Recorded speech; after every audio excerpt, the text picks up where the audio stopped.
Welcome back to the channel. We'll take the opportunity with the following review of the R9 to 70 to also change how we test video cards. We'll be dropping some games and adding a few new ones. Stick around to find out more details. The biggest brother of the Pitcairn family was first released in 2012 under the name of Pitcairn XT and powered the HD 7870. A couple of years later, and the name change, and we find it powering the R9 to 70 under the name of Curaçao. The chip will have at least one future incarnation, depending on how you count the 270X, but we won't cover that for this video. Suffice to say that the 1280 shaders, 80 TMUs and 32 ROPs make up the rendering configuration.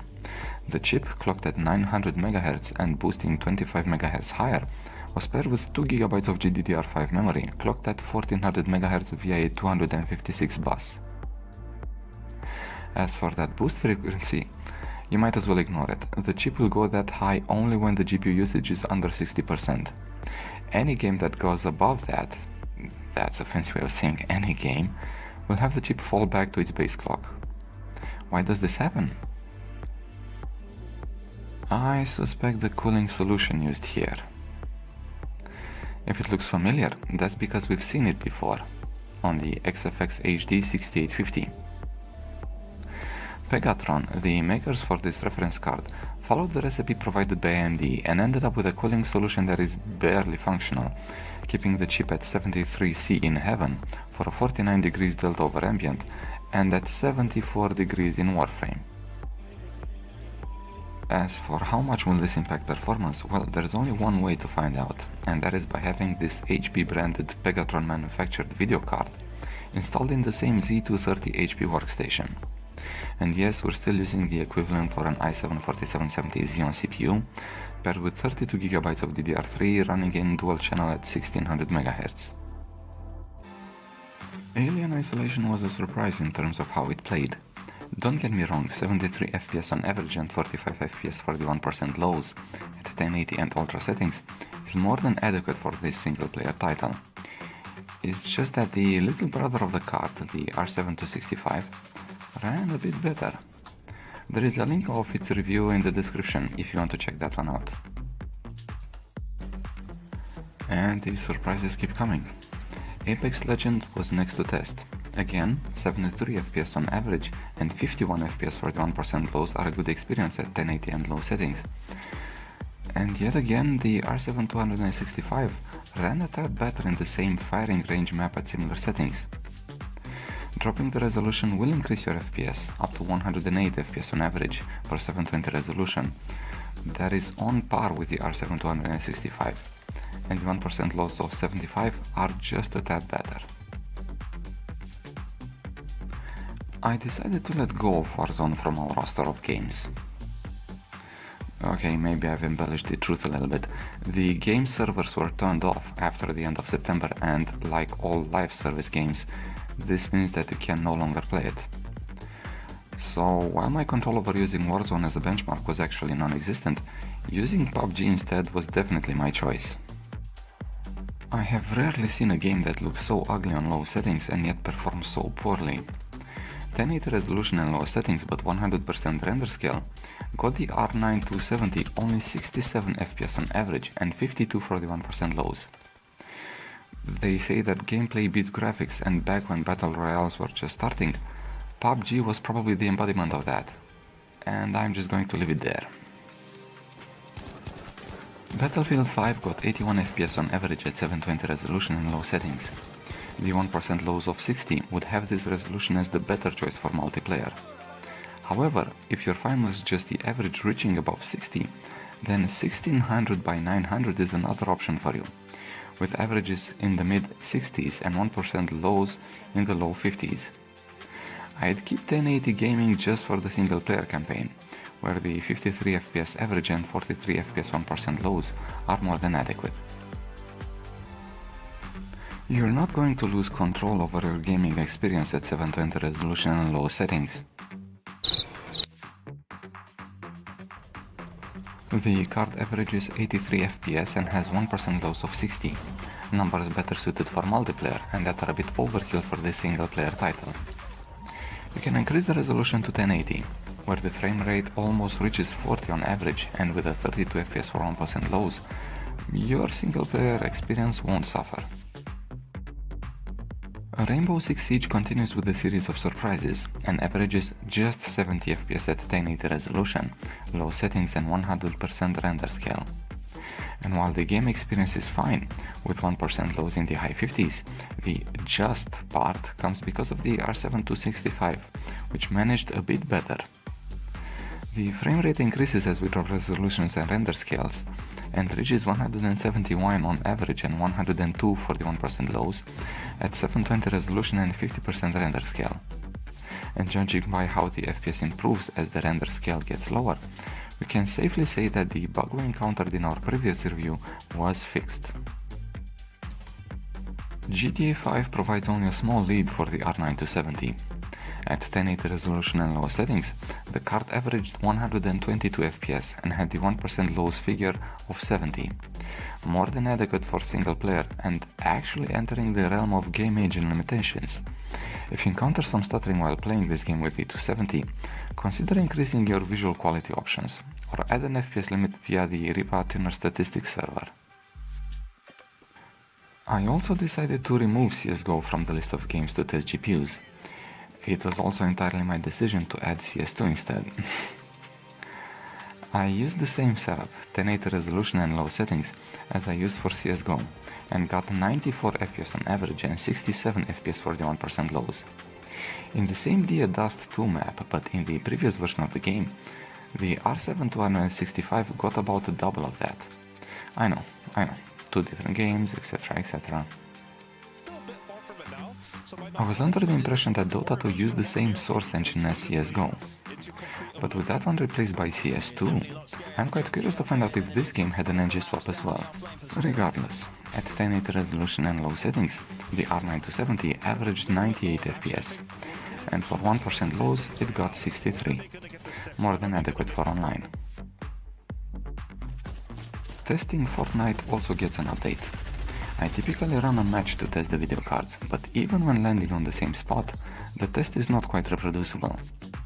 Fortunately, Fortnite is one of the games that allows replays, so from this point on, that is what we'll use. The R9 to 70 averaged 95 FPS at 1080 resolution in performance mode with rendering distance set to far.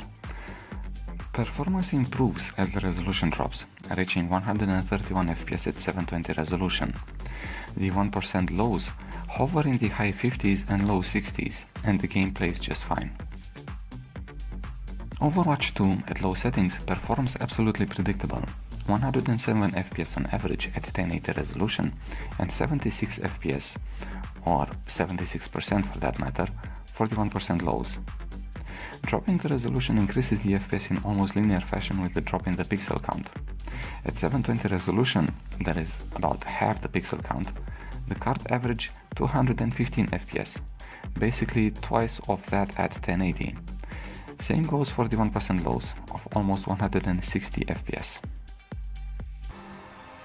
I used a match replay to test Rocket League at 1080 resolution and low settings. The R9 to 70 averaged just a bit over 200 FPS and got 1% lows in the high 80s. The game plays perfectly fine, unlike me. As mentioned in our previous review, I switched to a match replay when testing Splitgate. I'm starting to question, however, how relevant that replay is. The player that I follow when rendering kinda likes to camp. Anyway, 1080 resolution and low settings has the R9 to 70 average 105 FPS.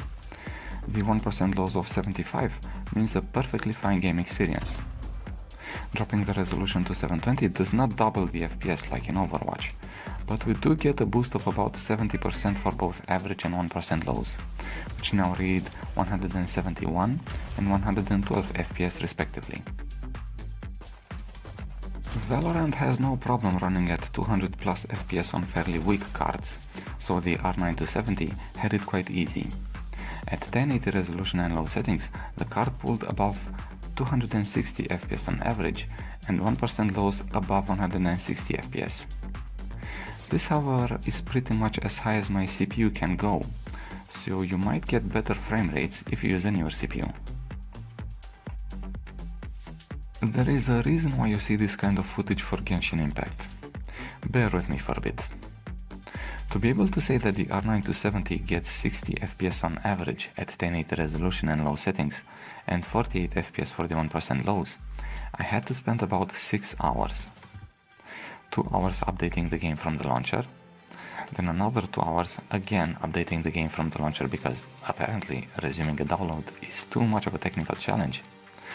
Then another 2 hours doing yet another update in-game this time around. It's just not worth it. In 6 hours I could have run all the tests for my card.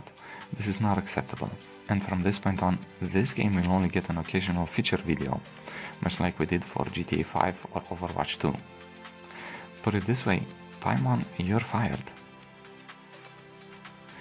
I should play more of what I like to call the HiRez Studio Trio.